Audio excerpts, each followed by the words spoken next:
पल्लू से जाके बंध जाती है और आने का नाम ही नहीं लेती।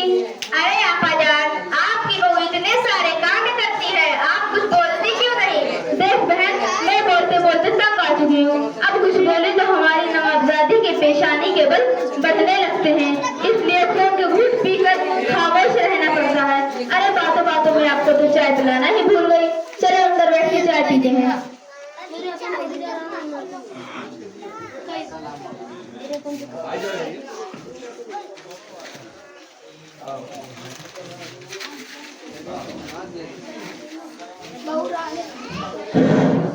अस्सलामु अलैकुम रहमतुल्लाहि व बरकातुहू। कैसी हो बहन? क्या बताऊं, ठीक भी हूँ ठीक नहीं भी हूँ। अरे कैसी दरमियान की बातें कर रही हो? जब तक सास का साया सर पर है तब तक कहाँ चैन है। बहन तुम कितनी खुशकिस्मत हो, तुम्हारे सर पर सास का साया है। अरे बहन, कैसी खुशकिस्मती की रट लगा रखी है। वो भला कैसे चैन से रह सकती है जिसकी मेरी जैसी सास हो। एक बात पूछूं? पूछो बहन। दुनिया की सबसे खुशकिस्मत औरत कौन से आपको मालूम है? बहन मुझे नहीं मालूम। वो सारे इंसानों की माँ हजरत हव्वा अलैहिस्सलाम, क्योंकि उनको कोई सास और नंद नहीं थे। तुम अपनी सास से इतनी परेशान क्यों हो? वो सास नई परेशानी का गारा जब देखो तब नाक चढ़ाई हुई मुसल्लत रहती है। मैं कुछ खाऊं तो परेशानी, मैं उठूं तो परेशानी, मैं बैठूं तो परेशानी, मैं कुछ बोलूं तो परेशानी, मैं कुछ ना बोलूं तो मगरूर। अब तुम ही बताओ क्या करूं? मुझे तो जरा सा भी चैन नहीं। मेरी तलाक शुदा ननद है, दिन रात मेरा सर खाई रहती है। मैं तो बांदी बन गई हूँ उसकी भी खिदमत करो, और उसके बच्चों के नखरे अलग से। ये अच्छा नहीं वह अच्छा नहीं, डबल डबल खाना बनाना पड़ता है, हर वक्त बनाने में लगी रहती हूँ।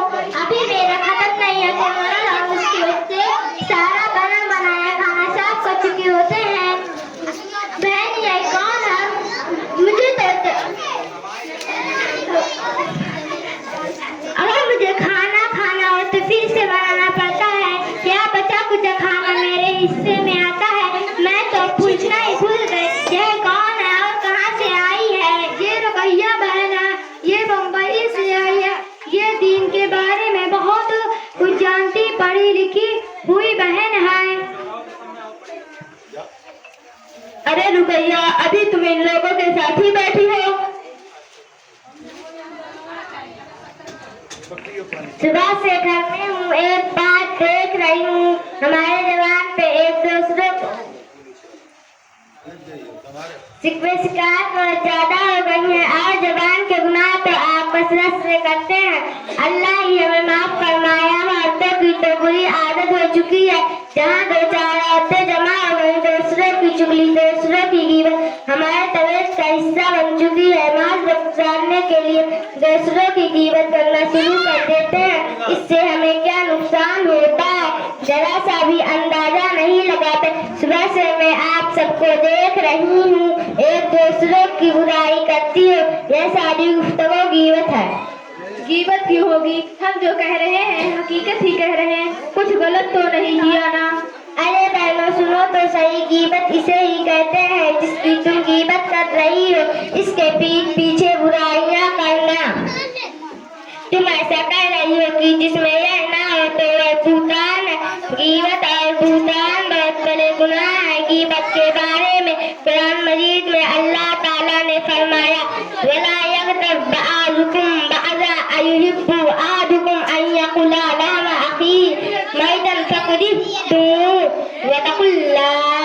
और आपस में बुराइयां न करें। क्या आप में से कोई पसंद करता है कि अपने मरे हुए भाई का गोश्त खाए? अल्लाह से क्या आपको उससे घिन नहीं आएगी? अल्लाह से डरो। अल्लाह के रसूल सल्लल्लाहु अलैहि वसल्लम ने फरमाया, लोगों के नाक केवल घसीटा जाएगा। देखने में थोड़ा गुनाह मामूली नजर आता है, लेकिन इसमें लज्जत बहुत है। खुदा ना करे अगर किसी किसी को इसकी लत लग गई तो उसकी आखिरत बर्बाद होने में कोई शक नहीं। हमारी आखिरत क्यों खराब होंगी?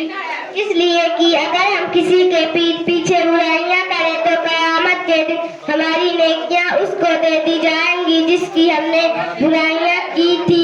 फिर भी अगर उसका हक बाकी रहा तो उसके गुनाह हम पर लाद दिए जाएंगे।